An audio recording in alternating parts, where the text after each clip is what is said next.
Duarte, welcome to the podcast, and thank you so much for making the time to join me. Thanks for having me, John. It's an absolute pleasure, and really interested to talk about your background and how you've approached performance marketing, social media marketing in the finance sector. Should we start off with just give us the background, who you are, what you've been doing, what you really care about, that type of thing? Absolutely. My background is a little bit left field. I was actually trained as a chef many, many moons ago. That Really? was my first job, yes. And I learned a lot from the kitchen, actually. But since I'm Portuguese, and since I moved to London about 10 years ago, my first job was actually in journalism. So I took an MA in international journalism. I worked Okay. for Reuters in Canary Wharf, and then for Sky, and then at Sky News. I saw an opportunity to bridge a gap between the content we were doing editorially and the sort of means of distribution, so essentially social media. And Okay. those were two very separate silos, both physically and sort of spiritually. So I bridged that gap, and by bridging that gap, I got closer and closer into the content marketing side of things. I eventually moved on to the social media team, did a bit of partnerships there, then moved on to Philip Morris International, Okay. the big tobacco company, which Yep. was on a transformation journey from quitting tobacco altogether to becoming a science and technology company. So they Wow. wanted to build their first ever content studio, internal content studio and communications sort of internal agency. So I was Yep. part of the initial group that got that off the ground, which was a really interesting challenge. I would say very, very heavily regulated, and that sort of um, forged the path to a career within very heavily regulated industries. After Philip Morris International, I went on to Coca-Cola HBC, so big sugar. Again, very complicated waters to navigate. Hmm. I did a bit of B2C and B2B there. And then after that, I got to where I am now, sort of, which is Standard Chartered Bank. Um, Standard Chartered Bank, for those who don't know, is both a retail bank in some parts of the world and an investment bank in others. So depending on where you are. So it does, again, both B2B and B2C. And in my function, I ran the social and omni-channel team. So I essentially sat right at the center of the global team. And I kind of bridged B2B and B2C together. And I've actually, in my final week at Standard Chartered, I've accepted a new role as VP Growth Marketing at a very promising, very exciting fintech called Vault.io. And that's that. That's the roundup of Wow. my career.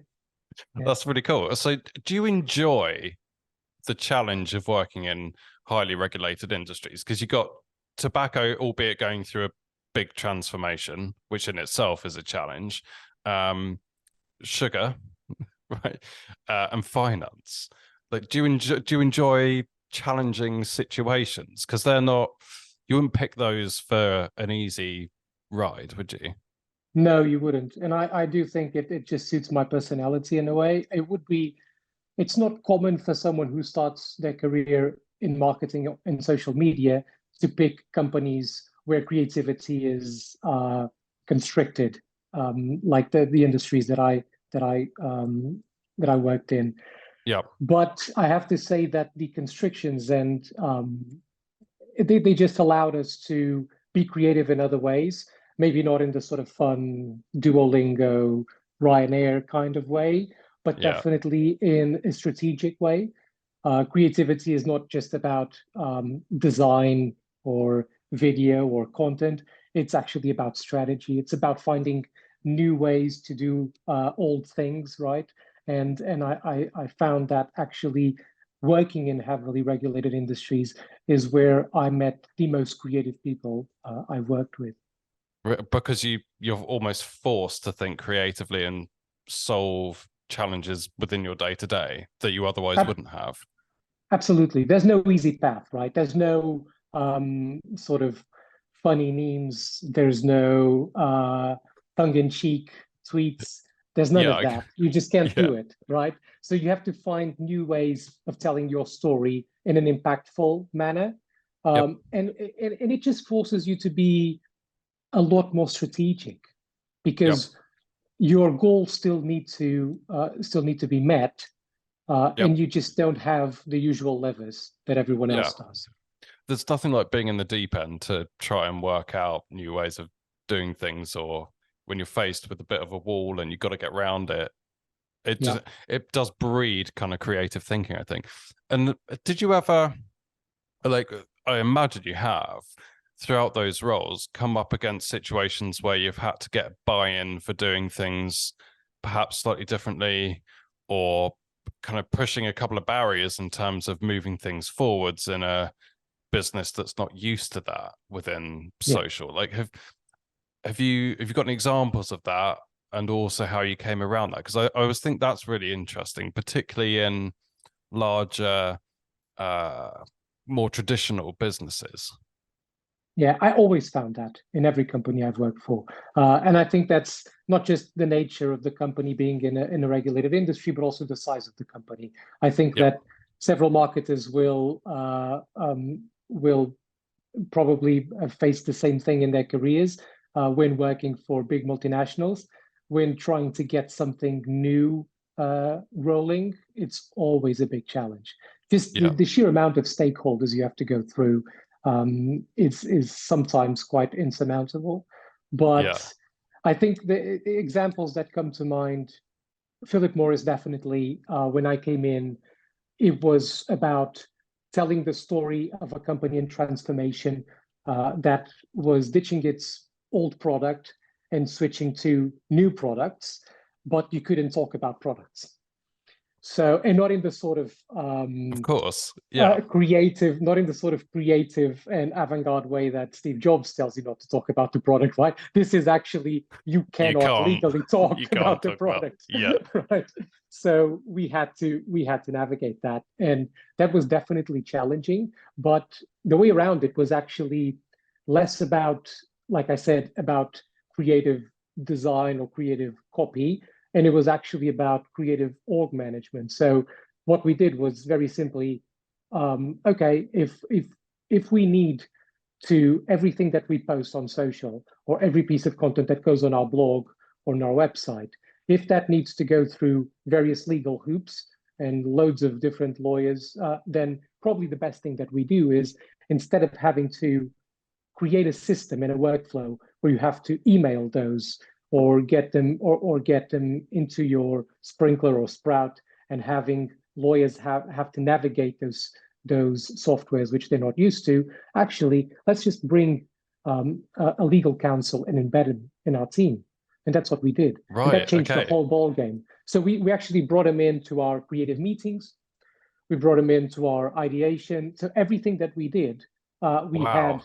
we had legal with us, So right? you can get, in theory, you can get sign off, not there and Immediate then, sign. but really, Well, there and then, it got to a point. It got so well oiled that was right there and then. And actually, it got so that's well oiled amazing. that at a certain point, legal and compliance were actually opinionating and ideating with us, which was pretty awesome to see. That's great. And actually, that's on them. We had an amazing legal team, really good people who were really excited and believed in the transformation. And that was a special thing about Philip Morris when I was there, is that it was actually a moment where most of the people that I worked with were new to the company, and they came in believing in changing an old industry that just wasn't working anymore. That's great. That's really cool. That's really cool.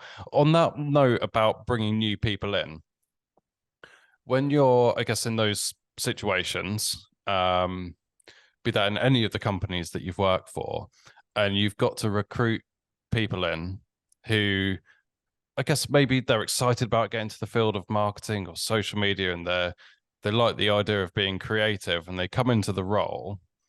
First, where it is a bit more restricted, first off, how do you coach people, new, ambitious, hungry people? How do you coach them around that? And secondly, what, if any, different characteristics do you look for when you're recruiting in those sectors? I guess I like to see every case as a case. So there's no Yeah. sort of there's no blanket rule in the way that I've hired for regulated industries. I wouldn't hire less creative people because we're in a regulated industry. And I actually believe that creativity is always something that you can build and be better at. It's not something that you're magically born with. Yep. So I always found that that bit could always be fixed, even if it wasn't necessarily there at the start. Hmm. There, one characteristic was always resilience, and that is something that I found that's very hard to actually build in someone. So if someone doesn't have that um, ingrained in their way of being, they're going to be very frustrated in Yeah. companies like this. And that Yeah. frustration is going to start pouring out, and it's going to start infecting the team and the department. And it's a real problem. So resilience, definitely number one characteristic. They need to be able to listen to a no, absolutely not, and find creative ways around that, and not Yeah. being sort of brought down or demoralized. Yeah. I think it's such a good skill to develop. Whether if you think about it, if you start your career in a sector or a job where you are forced into thinking creatively about getting around certain barriers, what a great skill to develop at the early point of your career, because there are so many people that never really get to develop that skill. I think that's a really good, it's a positive thing.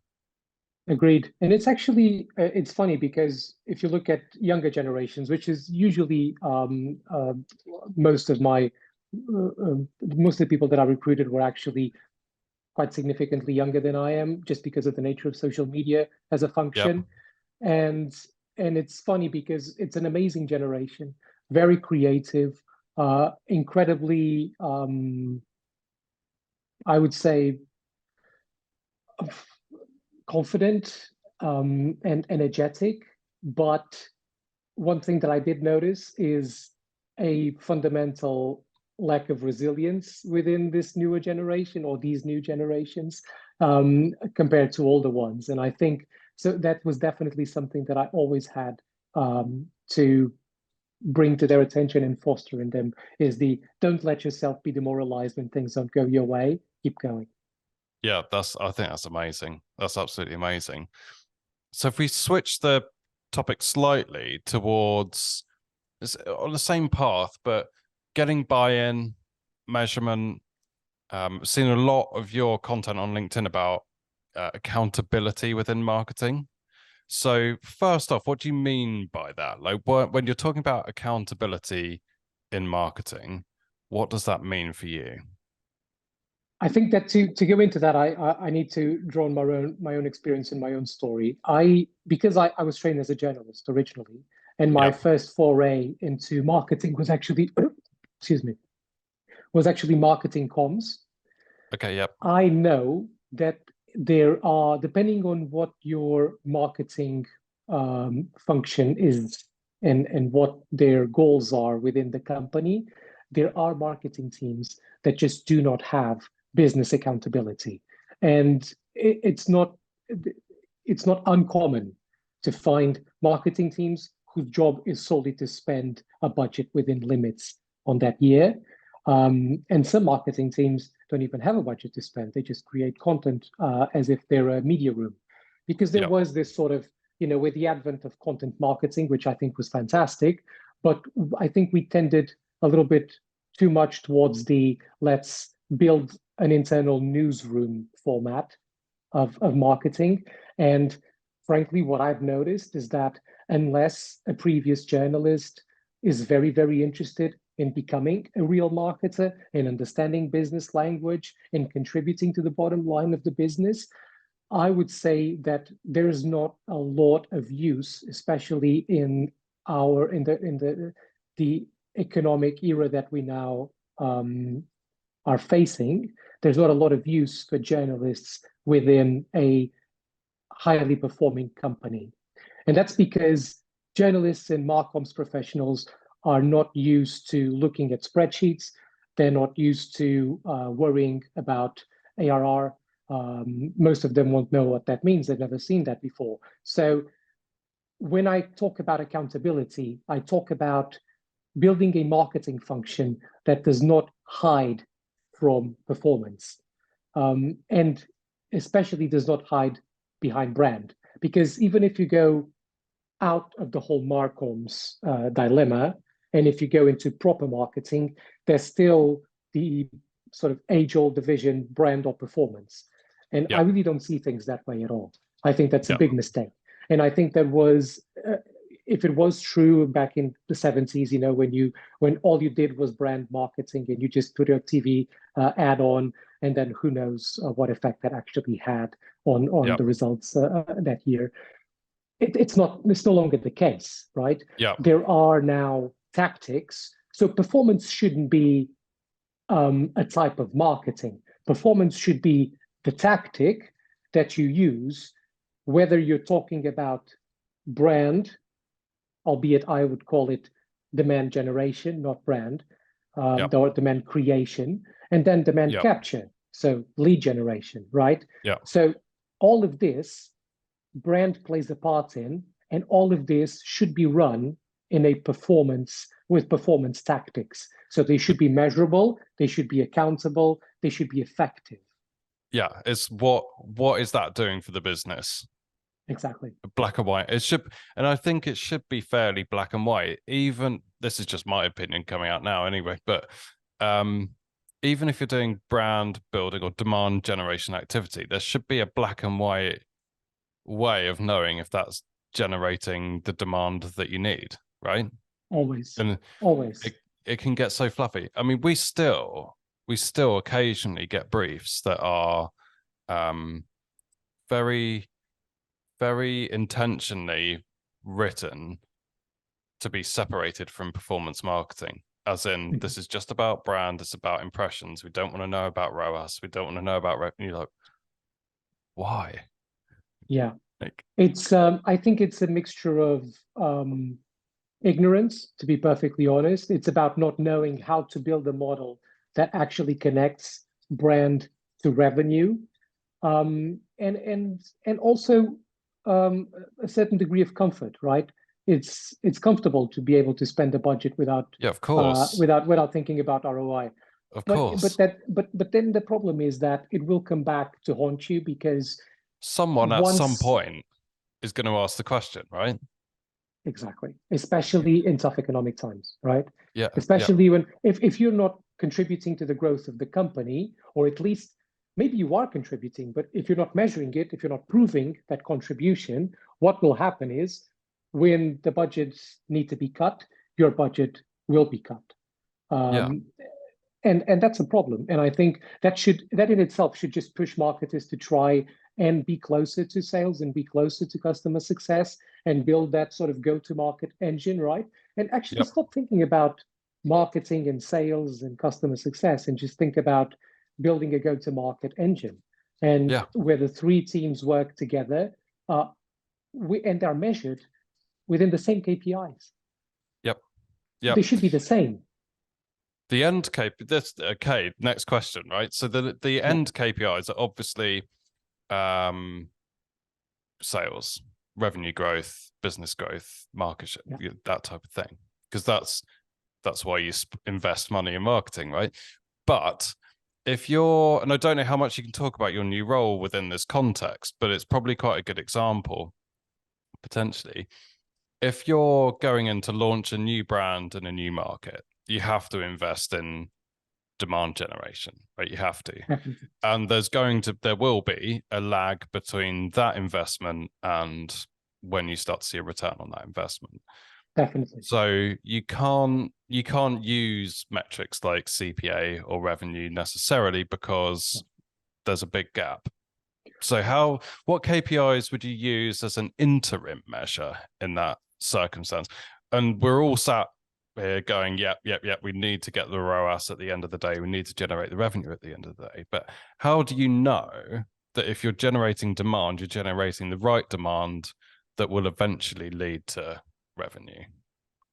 Well, 'Cause once you that's hard. integrate, it is hard.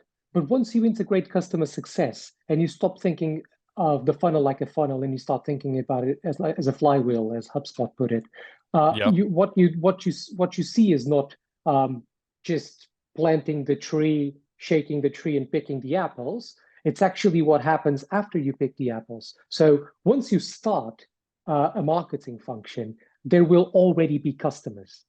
And if there are Yep. already customers, there are already metrics of success that you can contribute to as a marketing function if you align properly with sales and customer success. Things Yep. like LTV, right? So lifetime value is a metric that you can almost immediately look at as a measurement of success. Things like net promoter score. All of those things are things that you can actually track and that are important to track. But also, it's about curbing expectations and saying, listen, these are the metrics that we're going to look at, but we're not going to look at them quarterly. We're going to look at them in a year's time. You're Yep. going to have to give us 12 months to show results. We will Yep. build this demand generation engine or this go-to-market engine, but we will need time. Will not be looking at reach and impressions, and we will not be looking at those because those don't mean anything for a company in high growth stage. But the metrics that we will look together with sales, together with customer success, we will only positively contribute to them in a few months, 6 to 12, I would say, Yep. at least, because And that's how long it takes to build something. yep. And how do you have a view on attribution between different channels and methods? So let's say you've got a marketing mix, sorry, which includes paid search, Yeah. some paid social, some YouTube advertising, and Yeah. perhaps some above the line. Obviously, in those early stages, it's going to be very difficult to know which one's returning directly.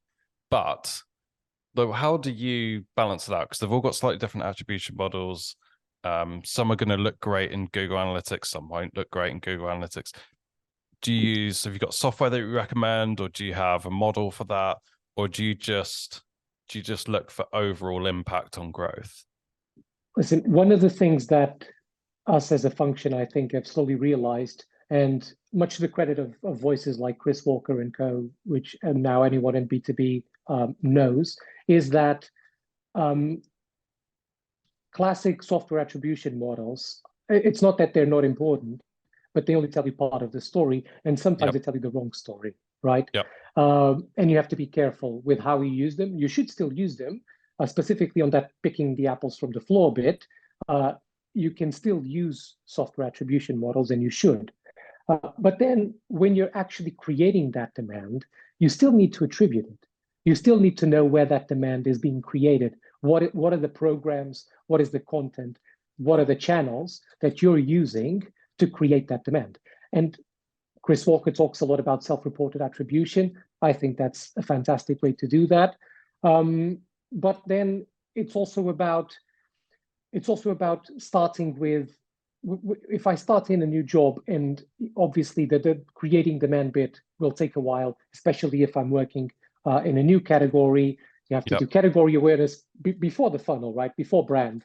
You have to work on category, languaging, understanding where exactly fit in, doing the STP, all of that really important groundwork that you have to do before you even start trying to push people down the funnel or insert people into the flywheel.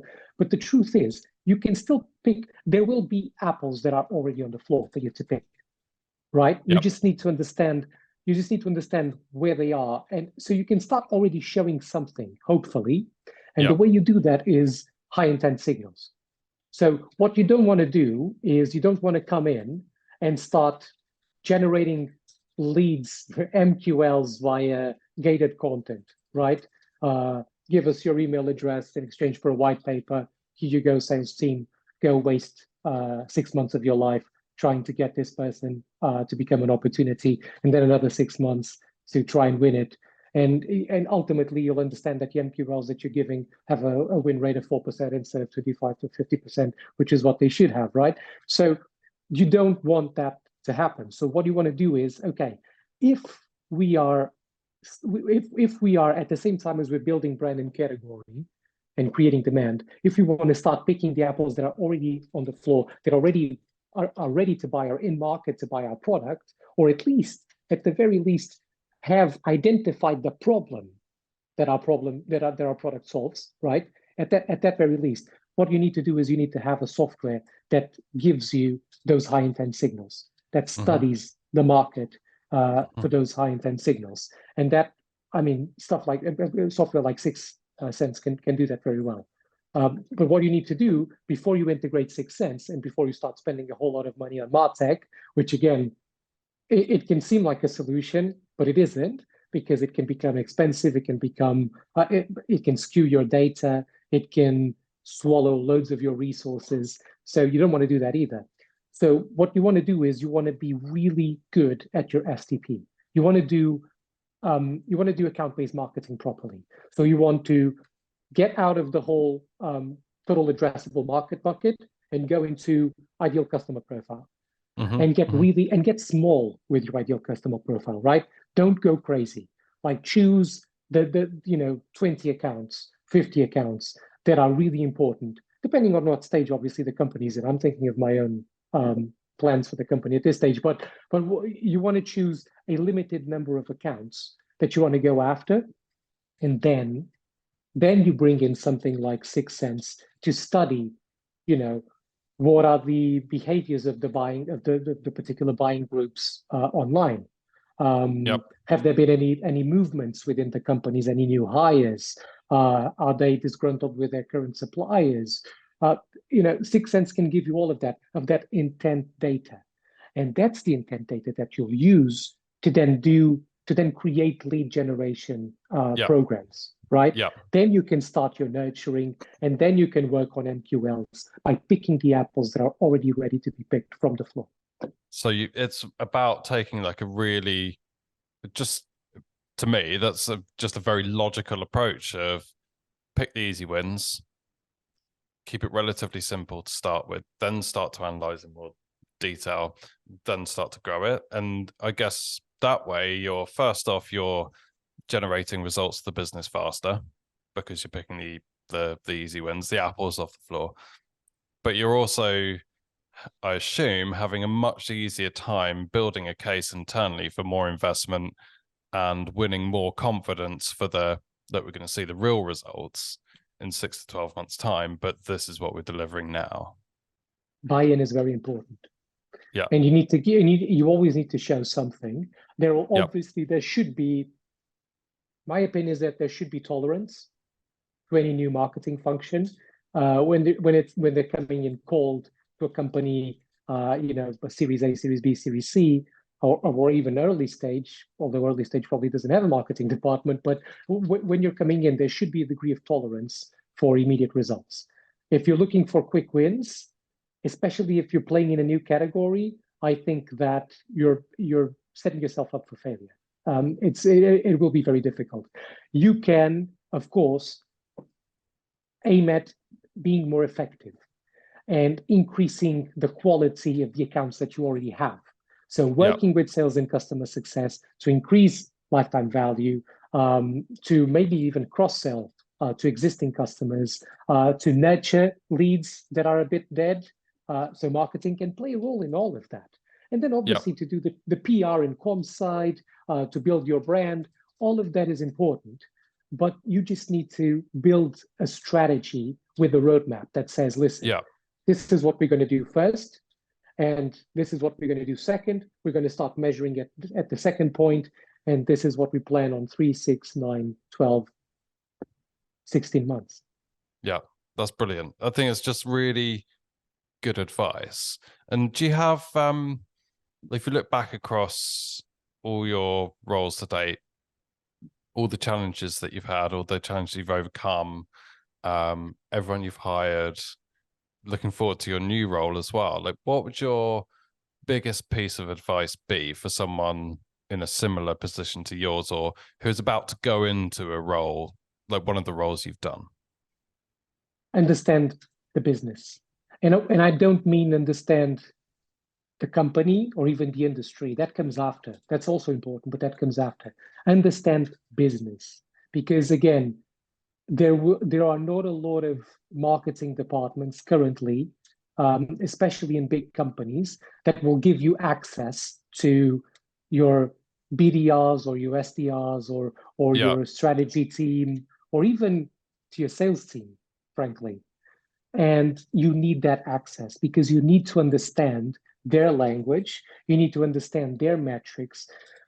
If you want to grow with marketing, you need to understand how companies grow, not just how Yep. brands grow, but how Yep. companies grow. So Yep. that would be my best piece of advice. 100% agree with you. And that little, even just a bit of business knowledge or a bit of business context makes such an enormous difference to the way someone approaches marketing. Like I 100% agree with that. Well, look, thank you so much. There was so many bits of brilliant advice within that. It's excellent and really interesting kind of background and career so far, and absolutely best of luck with the new position as well at Volt. It sounds exciting. But yeah, thank you so much for making the time to chat and coming on the podcast. No problem, John. It was a pleasure. Thank you very much. Thank you so much for listening. If you enjoyed that episode, please do come and subscribe. Join us for future episodes where we talk about the ins and outs of running paid media and driving improved conversions and revenue for your business. See you next time.